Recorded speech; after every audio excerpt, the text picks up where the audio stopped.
आपण पाहतोय हे आमदार स्थानिक आमदार महेश सावंत आहेत, ते या ठिकाणी तयारीचा आढावा घेताना आपल्याला पाहायला मिळतात। आमदारजी, आपण पाहतोय या ठिकाणी आमदार महेश सावंत आपल्या सोबत आहेत, त्यांच्याशी आपण बातचीत करूया। तयारीचा आढावा घेताय, दसरा मेळावा होणार हे निश्चित झालेलं आहे, काय सांगा?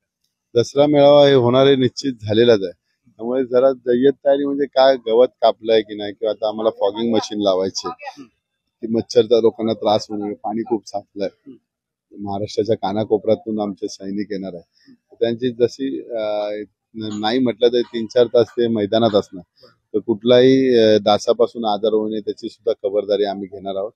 आणि बाकी डेकोरेटरचं काम कसं झालं, त्याला काही अडचणी येत असतील तर त्या संदर्भासाठी आज आम्ही आलोय। आता रोज एक फेरी, दिवसातनं एक फेरी आमची असणारच इथे। आमदार साहेब, ज्या प्रकारे आपण पाहतोय की तुम्ही सांगितलं की स्टेज असेल किंवा गवत असेल किंवा मच्छरांचा प्रश्न असेल, डासचा प्रश्न असेल, मात्र सध्या चिखलाचं साम्राज्य मोठ्या प्रमाणात पाहायला मिळतंय।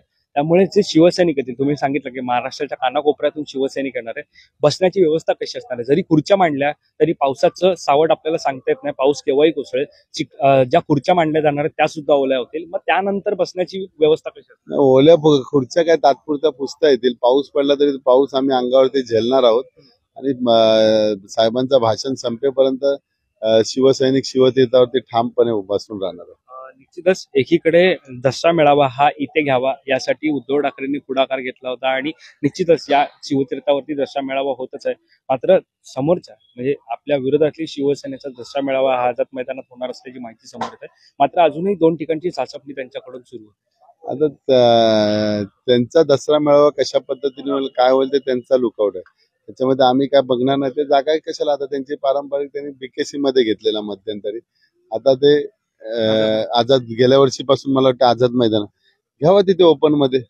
आमदार साहेब, एक प्रश्न असं सुद्धा आहे की ठाकरे बंधूंच्या पार्श्वभूमीवरती हा महत्वाचा मानला जात आहे, राज ठाकरे या मेळाव्याला उपस्थित राहणार। निमंत्रित कोण कोण असतील हे आमचे माननीय पक्षप्रमुख निमंत्रण देतात, त्यामुळे ते सगळ्या साहेबांच्या मार्फत होणार आहे, त्यामुळे त्याच्याबद्दल काय आम्हाला एवढं काम आगामी काळातील महापालिका निवडणुकांसाठी हा दसरा मेळावा महत्वाचा मानला जात आहे, कारण प्रचाराचा नारळ उद्धव ठाकरे फोडणार का असे सगळ्यांचं लक्ष लागलेलं आहे।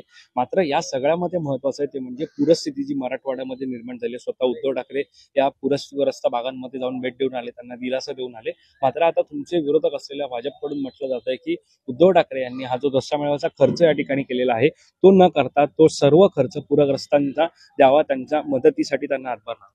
बघा, एखादा उत्सव असतो, गणपती उत्सव असतो, नवरात्र उत्सव असतो, त्याचप्रमाणे हा दसरा उत्सव असतो, हा शिवसेनेचा हृदय आहे। आणि दसरा मेळावा पारंपरिक हृदय आहे, तो उत्सव म्हणून आम्ही कुठला हे नाही, तिथे शस्त्रपूजा करतो आम्ही आणि उत्सव म्हणून साजरा करतो। तिथे काय पैशाची उधळण तुम्ही बघता, इथे एक तरी पैशाची आम्ही कुठला कॅटरस नाही आणत किंवा काही आणत नाही। आम्ही जे काय आमचे सैनिक येतात ते झुणका भाकर घेऊन येतात। आता कुठलाही कार्यक्रम घेतला तर फक्त डेकोरेटरला खर्च येतो, तेवढाच खर्च येतो। आणि पूरग्रस्तांसाठी आम्ही दसरा झाल्यानंतर आमची मदत फेरी चालू होणार आणि आम्ही भरघोस असं मदत पूरग्रस्तांसाठी पाठवणार आहे। माननीय पक्षप्रमुख उद्धवजी ठाकरे, आदित्य ठाकरे यांच्या मार्फत मार्गदर्शनाखाली ते तर आम्ही कार्यक्रम आमचा सातत्याने आम्ही करणारच आहोत।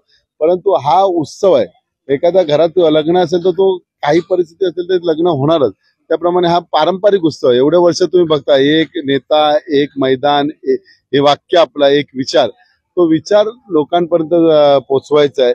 आणि बाळासाहेबांनंतर ती धुरा आमचे पक्षप्रमुख उद्धवजी ठाकरे यांनी घेतलेली आहे, ती विचारांचा देवाणघेवाण या सभेमध्ये। इथे कुठला नाच गाणं किंवा धागण धिंगाणा नाही, हा एक मोठा उत्सव असतो, तो उत्सव पारंपरिक आहे। जसा गणपती उत्सव असतो त्याचप्रमाणे आमचा दसऱ्याचा उत्सव आहे, तो होणारच।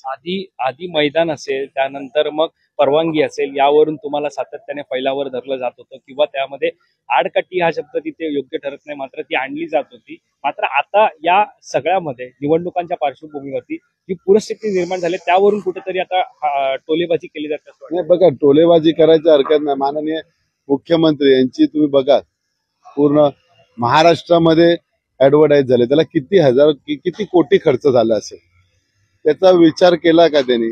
सीएम साहेबांनी त्यांच्या ऍडव्हर्टाईजला काय हेच नव्हतं, म्हणजे काय म्हणतात ते फक्त स्वतःची ब्रँडिंग त्यांनी केली त्यावेळी। तेव्हा भाऊ हा त्यावेळेला बॅनर लागला होता, मग ती जर पैसे त्यांनी ठेवले असते आज त्याचा उपयोग पूरग्रस्तांना चांगला झाला असता। की मला वाटतं 20 काय किती कोटी खर्च केले त्याच्यासाठी, 20-25 कोटी खर्च केले।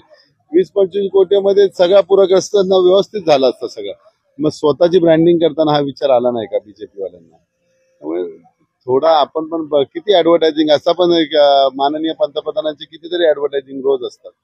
तर ते कुठेतरी त्यांनी स्वतः खर्च किंवा परदेश दौरे त्यांनी कमी करावे आणि पूरग्रस्तांना मदत करावी.